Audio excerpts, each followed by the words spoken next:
Hello, friends. I have a fun little technique for you today. And, I found myself in all of my palettes, I never use the white. So I was playing with it this last week and I thought, let's see if we can find a way to use that white. I was very much taught by purists years ago in college, and we were taught not to use the white, to instead leave the white spaces. But let's have a little bit of fun with that white. What I'm going to do is, let me show you here. I will grab this fun little flower. If you didn't see this one the other day, take a look. And we're going to paint a pink flower. What I wanted to show you first, though, is let's take some of our pink here. I've actually got some in my palette here, so I will take that. And we'll do a little swatch here. So here is a swatch with our regular pink. Let me get a little bit more of that. Quite saturated, beautiful. This is actually like I think this is red violet, the actual color in your My Laying palette.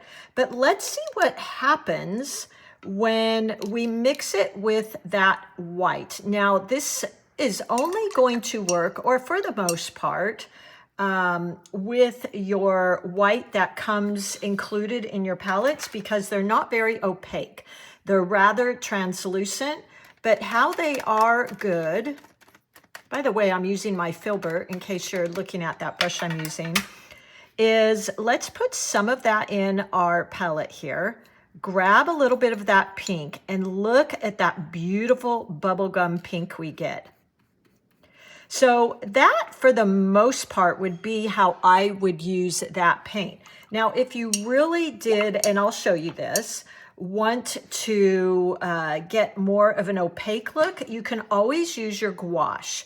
But I think this is just so beautiful. Let's do that even with maybe, let's look at a green. So I'm gonna grab a little bit of our bright green here. Really pretty. Look at that, especially with these colors. Isn't that gorgeous? And then let's go into some of that white. Put some of that here in our palette. Grab some of that green and ooh, look at that minty green. Isn't that beautiful? It's almost like pistachio. So I like doing this because I don't like to waste any of my paints. And I've just got oodles and oodles of these white pans that I don't seem to use. So this is a really great way to use those and they don't go to waste. Let's go ahead and do a little peony, just because they're my favorite flower. So if you've seen me do this before, a peony is kind of like a bowl. So let's just draw kind of a bowl here. Mine's a little lopsided, I know. And by the way, in case you're seeing this pencil I'm using, these are those, I love these. These are the Black Wings. I just happened to find a pink set, which I think was kind of a special edition type thing. But they have them in the gray and black, and they're fabulous because I'm always finding my pencils and the erasers are gone. So these are great because you can replace that little eraser, and the eraser is quite thin, which I kind of like. It's easier to erase some things. So we've got that. Now we're going to create this peony kind of in this circle. So let's go ahead and do that. And what I'm going to do is I'm going to go in first with that beautiful red violet, full strength. And it's a little bit movable, but it's, I don't know, maybe 50-50 here, maybe a little bit more pigment. And let's just go in and start creating our first petals.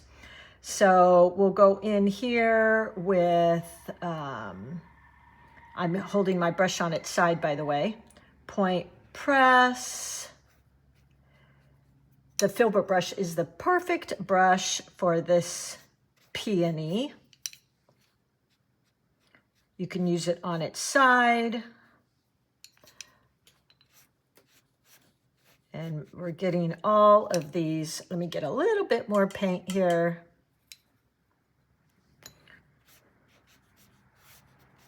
There we go. So we're creating this kind of bowl effect here. Just going to tap in at the bottom.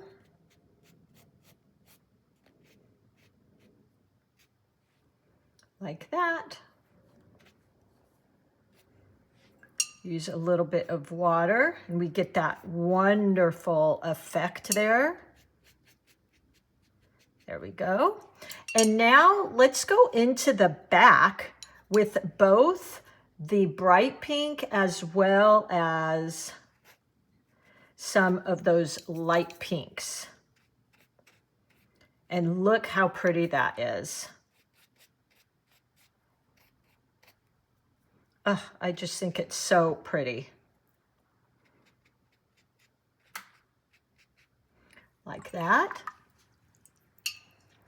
Let's go in with a little bit more of that white and pink. So I'll put that pink in there first, scrape off my brush, try and get as much as I can in there. And then I'm going to wash my brush really good, pick up that white paint. That, like I said, normally I wouldn't even be using that white paint. So for me, this is such a win to find a better way. And this is the thing. Yes, you could just lighten your paint to get that lighter color, excuse me.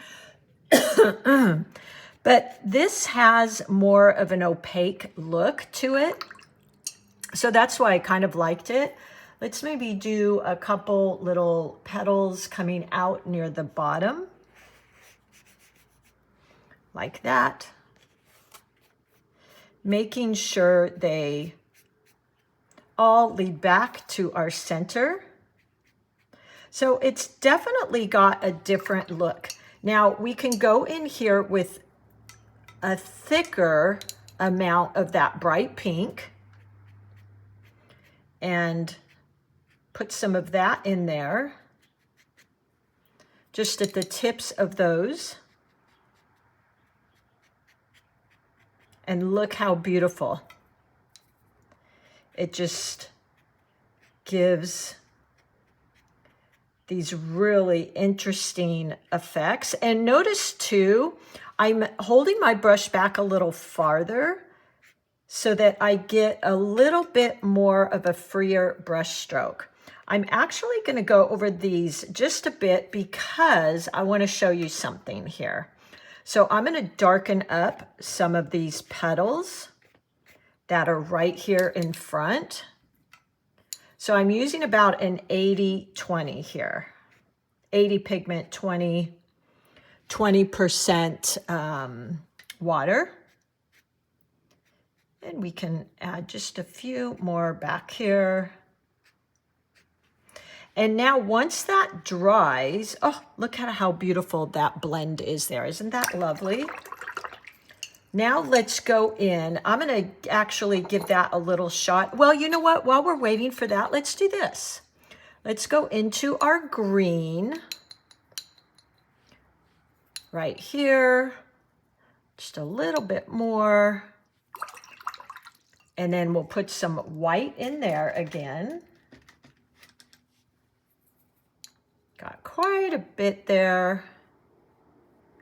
Grab some of that green. Maybe a little bit more. Look at that beautiful pistachio color. So pretty, isn't it? And then get our green here. So we've got these two shades. So let's go in and we'll just add a couple little leaves. Coming out here in there. Maybe we've got our petal here, or our stem rather.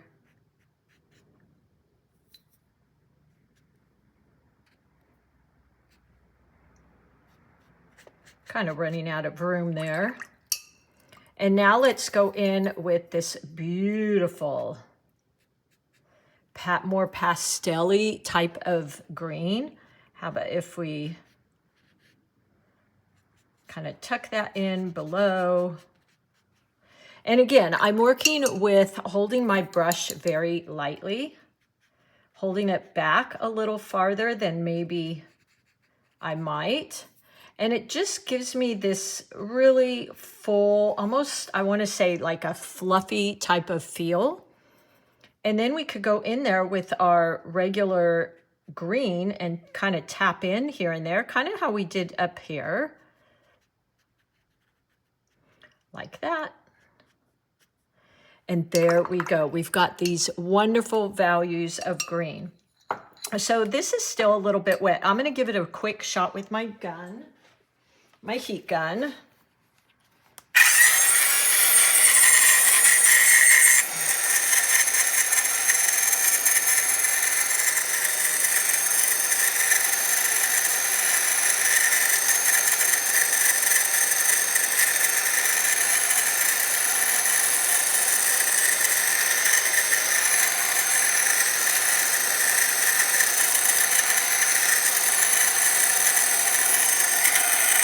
Okay, I won't have you listen to that horrible sound anymore. That isn't how they normally sound, by the way.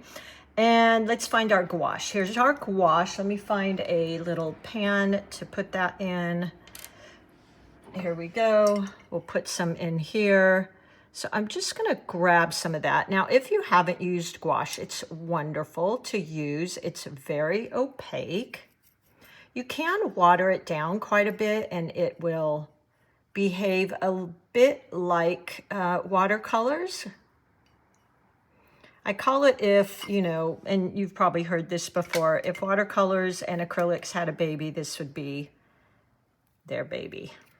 Okay, so a fun way to use this is you just use it over the top of your bright color, and it's going to give you these really fun looks. So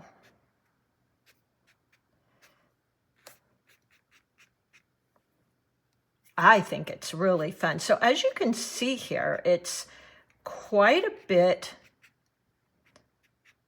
it's not as translucent, and that's kind of a cool thing, but look how beautiful it is. I mean, I love this look. So there you go.